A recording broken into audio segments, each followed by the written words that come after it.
Hello नमस्कार, जय हिंद, वंदे मातरम। आप देख रहे हैं जियो न्यूज और हम आपके लिए लेकर आए हैं देश दुनिया की, आपके राज्य शहर की सिलेक्टेड काम की फटाफट बड़ी खबरें। लेकिन उससे पहले यदि आपने हमारे चैनल को सब्सक्राइब नहीं किया है तो चैनल को सब्सक्राइब करके बेल नोटिफिकेशन ऑन करें और इस वीडियो को ज्यादा से ज्यादा लाइक और शेयर करें। बड़ी खबरें देखने से पहले आपके लिए आज का सवाल, मानव रक्त का लाल रंग किसके कारण होता है? Option A plasma, option B haemoglobin, option C श्वेत रक्त कोशिकाएं, ऑप्शन डी प्लेटलेट्स। इस सवाल का जवाब हमें कमेंट करें और आप किस राज्य और शहर की ज्यादा खबरें देखना चाहते हैं हमें कमेंट करके बताएं ताकि हम आपके राज्य शहर की ज्यादा खबरें दिखा सकें। चलिए अब देखते हैं आज की फटाफट बड़ी खबरें। दिल्ली हाईकोर्ट ने पूछा, पूरा टेलीग्राम क्यों बैन किया? सरकार का दावा, ये आतंकवादियों अपराधियों का पसंदीदा प्लेटफॉर्म, इसलिए नीट री एग्जाम से पहले रोक लगाई। सरकार ने दावा किया कि टेलीग्राम का इस्तेमाल cyber crime, exam paper leak, child pornography, आतंकवाद से जुड़े हुए प्रचार और वित्तीय धोखाधड़ी के लिए किया जा रहा है। दिल्ली हाईकोर्ट में दिए गए हलफनामे में केंद्र ने बताया है कि टेलीग्राम की गोपनीयता और गुमनामी बनाए रखने वाली विशेषज्ञताओं ने इसे अपराधियों का पसंदीदा नेटवर्क बना दिया है। दिल्ली हाईकोर्ट में जस्टिस तेजस करिया की बेंच टेलीग्राम की तरफ से दायर याचिका पर सुनवाई कर रही थी, जिसमें इसके खिलाफ लगाए गए अस्थायी प्रतिबंध को चुनौती दी गई थी। बेंच ने सभी पक्षों की दलीलें सुनने के बाद फैसला सुरक्षित रख लिया है। इसके साथ ही कहा है कि अगर किसी पक्ष को कोई बात रखनी है तो वो शाम 7 बजे तक जमा कर सकता है। उद्धव की शिवसेना की बैठक, सिर्फ 3 सांसद पहुंचे, बाकी के 6 को नोटिस जारी। बागियों को Y+ सिक्योरिटी मिली। संजय राउत ने लगातार दूसरे दिन गाली दी। दिल्ली में शिवसेना यूबीटी संसदीय दल की बैठक हुई, जिसमें बैठक में 9 में से सिर्फ 3 लोकसभा सांसद अनिल देसाई, अरविंद सावंत और राजा भाऊ वाजे पहुंचे। पार्टी ने अपने सभी लोकसभा सांसदों को व्हिप जारी कर दिल्ली में होने वाली बैठक में मौजूद रहने का निर्देश दिया था। बैठक में पहुंचे सांसद अरविंद सावंत ने कहा कि जो सांसद नहीं आए, पार्टी उनके खिलाफ नोटिस जारी करेगी। यूपीडी के राज्यसभा सांसद संजय राउत ने कहा कि हमारे सांसदों को किडनैप किया गया है। जो बैठक में आएगा वो हमारे साथ है, जो नहीं आएगा वो गद्दार है। दुनिया भर में रिकॉर्ड 1,65,000 करोड़पति देश छोड़ेंगे। यूएई, सिंगापुर पहली पसंद। अमेरिकी सबसे ज्यादा माइग्रेट हो रहे। वेल्थ हब में भारत का score 56.5। Henley private wealth migration report 2026 के मुताबिक इस साल रिकॉर्ड 1,65,000 करोड़पति अपना देश छोड़कर दूसरे देशों का रुख करने वाले यानी माइग्रेट होने वाले हैं। पिछले साल 2025 में करीब 1,42,000 करोड़पतियों ने देश छोड़ा था। 2024 में यह आंकड़ा 1.34 लाख, जबकि 2013 में 51,000 था। अमीर परिवार अब सिर्फ टैक्स छूट नहीं बल्कि स्थिरता, सुरक्षा और बेहतर निवेश के लिए भी दूसरे देश जा रहे हैं। यूएई 85.3 स्कोर के साथ सबसे पसंदीदा वेल्थ हब है। भारत का स्कोर 56.5 है। अमेरिका ईरान जंग खत्म, तय तारीख से एक दिन पहले समझौता। दोनों प्रेसिडेंट ने दस्तखत किए। ट्रंप चिल्लाकर बोले, डील साइन। अमेरिका और ईरान के बीच जंग खत्म करने के लिए अंतरिम समझौते पर दस्तखत हो गए हैं। डोनाल्ड ट्रंप ने फ्रांस के वर्साइल पैलेस में इससे जुड़े हुए एमओयू पर साइन किए हैं। इस दौरान फ्रांस के राष्ट्रपति इमैनुअल मैक्रो मौजूद थे। डील पर दस्तखत करने के बाद ट्रंप वर्साइल पैलेस से बाहर आए। इस दौरान किसी रिपोर्टर ने उनसे पीस डील को लेकर पूछा तो उन्होंने चिल्लाते हुए कहा, डील साइन हो गई है। राहुल गांधी बोले, हमारा एजुकेशन सिस्टम बच्चों को टेंशन देता है। 5 प्रतियोगी परीक्षाओं की तैयारी पर 5 लाख करोड़ रुपए खर्च होता है। इतना 5 मंत्रालयों का बजट। लोकसभा में विपक्ष के नेता राहुल गांधी ने कोटा के दशहरा मैदान में स्टूडेंट से संवाद किया। कार्यक्रम छात्रों की गूंज में राहुल गांधी ने कहा कि यह कार्यक्रम कोई राजनीति का एक कार्यक्रम नहीं है, ये युवाओं छात्रों की आवाज उठाने का मंच है। आज सिर्फ स्टूडेंट्स और युवाओं की बात होगी। राहुल गांधी ने कहा कि हिंदुस्तान का एजुकेशन सिस्टम अपने बच्चों को प्रेशराइज यानी दबाव में कर रखता है और ये उन्हें स्ट्रेस यानी तनाव देता है। मैं चाहता हूं कि हम सब मिलकर इसके खिलाफ लड़ाई लड़ें ताकि आगे से किसी भी बच्चे को ऐसा कदम उठाना न पड़े। टाटा मोटर्स की गाड़ियां 1 जुलाई से महंगी होंगी। कमर्शियल वाहनों के दाम 2.5% तक बढ़ेंगे। इस साल कीमतों में ये दूसरी बढ़ोतरी है। टाटा मोटर्स ने अपनी कमर्शियल व्हीकल्स की कीमतों में 2.5% तक की बढ़ोतरी का ऐलान किया है। नई दरें 1 जुलाई से लागू हो जाएंगी और चालू वित्त वर्ष 2026-27 में कंपनी की तरफ से कीमतों में की गई ये दूसरी बढ़ोतरी है। कंपनी ने बताया है कि कमोडिटी की बढ़ती हुई कीमत और अन्य इनपुट कॉस्ट के असर को कम करने के लिए ये कदम उठाना पड़ा है। कीमतों में ये इजाफा अलग अलग मॉडल और वेरिएंट के आधार पर अलग अलग होता है। टाटा मोटर्स ने 18 जून को जारी किए गए एक बयान में कहा है कि नई कीमतें 1 जुलाई से उसके पूरे कमर्शियल व्हीकल्स पोर्टफोलियो पर प्रभावी होगी। कंपनी ने फिलहाल मॉडल के हिसाब से कीमतों में बदलाव का खुलासा नहीं किया है। ऑटो चेक क्लियरिंग में फ्रॉड, केमिकल से मिटा रहे नाम, तेज क्लियरिंग सिस्टम में बड़ी खामी, रंग और लिखावट का बदलाव पकड़ना मुश्किल। अमेरिका में पुराने जमाने का एक स्कैन नए और खतरनाक रूप में लौट आया है। जालसाज केमिकल से चेक पर लिखा हुआ नाम और रकम को मिटाकर उसे अपने नाम पर कर रहे हैं और इसे चेक फ्रॉड के मामले रिपोर्ट किए जा रहे हैं। बता दें कि एफबीआई और यूएस पोस्टल सर्विस ने चेतावनी जारी कर लोगों से कागजी चेक की जगह डिजिटल पेमेंट अपनाने की अपील की है। जालसाज एसीटोन या ब्लीच जैसे आम घरेलू केमिकल से चेक पर लिखी हुई जानकारी मिटाकर उसे दोबारा अपने नाम पर जारी कर देते हैं। यह तरीका अब सिर्फ निजी चेकबुक तक ही सीमित नहीं रहा। बिजनेस पेमेंट, टैक्स रिफंड और सोशल सिक्योरिटी जैसी सरकारी सुविधाओं से जुड़े हुए चेक भी जालसाजों के निशाने पर हैं। चांदी 3,988 रुपए गिरकर 2,44,000 पर आई। ऑल टाइम हाई से 1,42,000 रुपए नीचे आ चुकी है।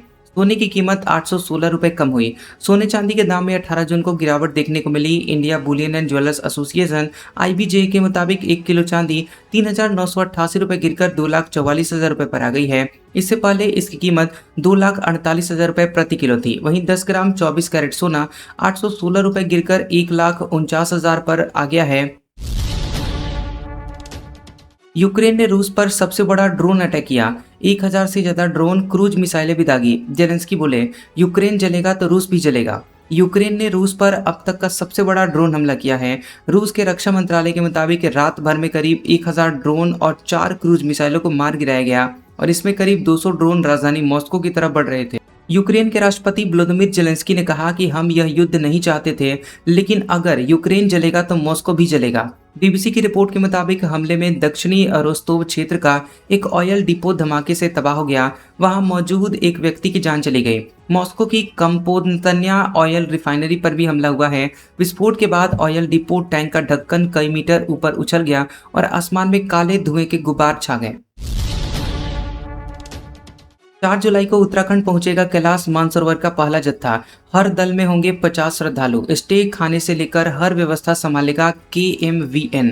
उत्तराखंड के रास्ते होने वाली कैलाश मानसरोवर यात्रा 2026 की तैयारियां लगभग पूरी हो चुकी हैं। पिथौरागढ़ जिला कार्यालय में हुई समीक्षा बैठक में जिलाधिकारी आशीष कुमार भट्टागाई ने बताया कि यात्रा के सफल संचालन के लिए सभी विभागों ने अपनी तैयारियां पूरी कर ली हैं। यात्रा का पहला दल 4 जुलाई को उत्तराखंड पहुंचेगा। इस साल यात्रा में कुल 10 दल शामिल होंगे। प्रत्येक दल में 50 श्रद्धालु होंगे और इस तरह लिपुलेख मार्ग से कुल 500 श्रद्धालु कैलाश मानसरोवर यात्रा करेंगे। यात्रियों के आवागमन के लिए कुमाऊं मंडल विकास निगम की ओर से 12 वाहनों की व्यवस्था की जाएगी। KMVN के GM मनीष कुमार के मुताबिक प्रशासन और निगम की टीमें रूट पर लगातार जायजा ले रही हैं ताकि श्रद्धालुओं को किसी तरह की परेशानी ना हो। इंदौर से जोधपुर जा रही रणथंभौर एक्सप्रेस से धुआं निकला। रतलाम में यात्री एक दूसरे ट्रैक पर कूदे। 10 मिनट बाद दूसरी ट्रेन आई। ऐसे में मुरैना में 4 लोगों की जानें गई थी। रतलाम जिले के आलोट स्थित लूणी रीछा स्टेशन के पास 18 जून सुबह 9:45 बजे के आसपास रणथंभौर एक्सप्रेस के जनरल कोच के पहिए से अचानक धुआं निकलने लगा। ट्रेन इंदौर से जोधपुर जा रही थी। स्टेशन पर ट्रेन रुकते ही आग लगने की आशंका से यात्री दहशत में आ गए और सामान लेकर पटरी पर कूद पड़े। घटना का वीडियो भी सामने आया। रेलवे कर्मचारियों ने फायर एक्सटिंग्विशर से स्थिति पर काबू पाया। दुनिया के 7 खूबसूरत एयरपोर्ट्स की सूची में 2 भारतीय, नवी मुंबई और गुवाहाटी हवाई अड्डे आधुनिक वास्तुकला और भारतीय तत्वों से चमके। अंतर्राष्ट्रीय डिजाइन पुरस्कार प्री वर्साई 2026 द्वारा जारी किए गए दुनिया के 7 सबसे खूबसूरत हवाई अड्डों की सूची में भारत के 2 एयरपोर्ट्स ने भी जगह बनाई है। इस सूची में भारत का नवी मुंबई और गुवाहाटी एयरपोर्ट शामिल है। एक्सपर्ट्स के मुताबिक एयरपोर्ट्स का चयन केवल सुंदरता के आधार पर नहीं, बल्कि नवाचार, यात्री अनुभव, पर्यावरणीय दृष्टिकोण और स्थानीय सांस्कृतिक पहचान को ध्यान में रखकर किया गया है। इस सूची में शामिल दोनों भारतीय एयरपोर्ट्स ने पारंपरिक भारतीय तत्वों को आधुनिक वास्तुकला के साथ जोड़कर वैश्विक पहचान बनाई है। प्रियंका गांधी का आरोप, नीट स्टूडेंट से 1,32,000 करोड़ रुपए वसूले। ये रकम शिक्षा बजट के लगभग बराबर। पसंदीदा कारोबारियों का 16 लाख करोड़ रुपए लोन माफ।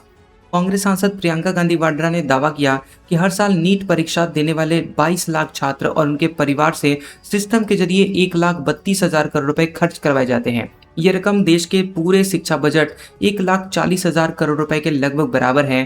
प्रियंका गांधी ने एक पोस्ट में लिखा कि मैं एक बात और जोड़ना चाहती हूँ कि भारत सरकार ने अपने पसंदीदा कारोबारियों के जो लोन माफ किए हैं वो 16 लाख करोड़ रुपए हैं।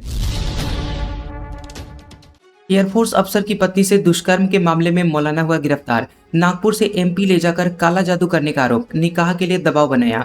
नागपुर में एयरफोर्स अफसर की पत्नी से दुष्कर्म, काला जादू और जबरन धर्मांतरण मामले में एक मौलाना को पुलिस ने गिरफ्तार किया है।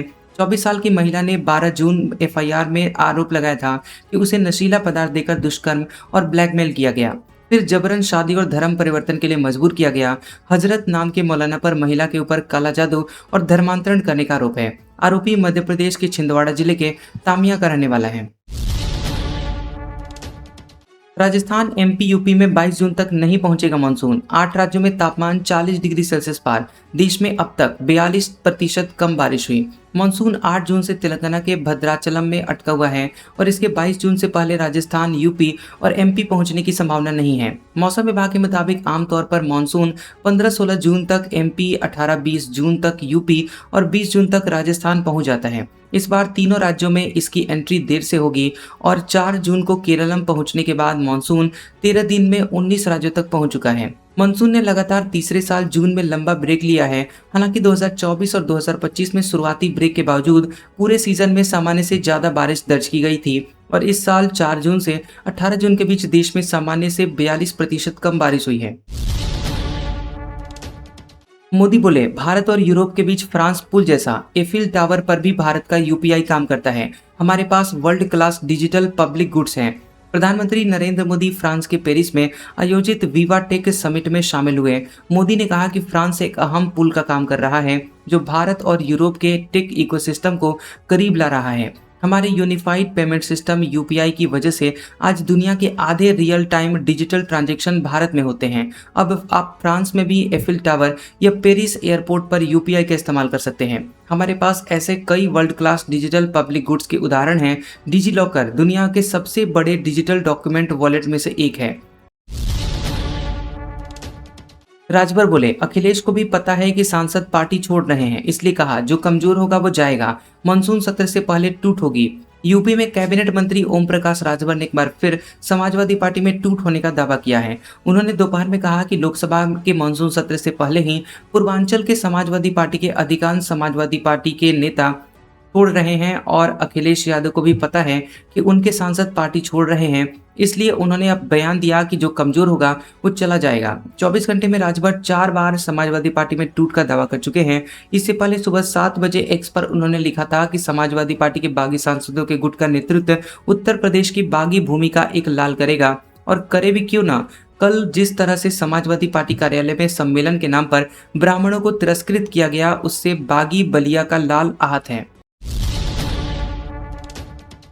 मध्य प्रदेश में अब लिव इन में जन्मे बच्चों को मिलेगा संपत्ति में वारिसाना हक। लिव इन रिलेशनशिप भी कानूनी ढांचे में आएगा। एमपी में यूसीसी का ड्राफ्ट तैयार। उत्तराखंड की तर्ज पर अब मध्य प्रदेश में भी समान नागरिक संहिता यूसीसी लागू करने की कवायद तेज हो गई है और राज्य में यूसीसी का ड्राफ्ट तैयार करने की प्रक्रिया अब अपने अंतिम चरण में पहुंच गई है। मुख्यमंत्री डॉक्टर मोहन यादव ने खुद संकेत दिए हैं कि आगामी मानसून सत्र में सरकार इस ऐतिहासिक विधेयक को विधानसभा में पेश कर पारित करा सकती है।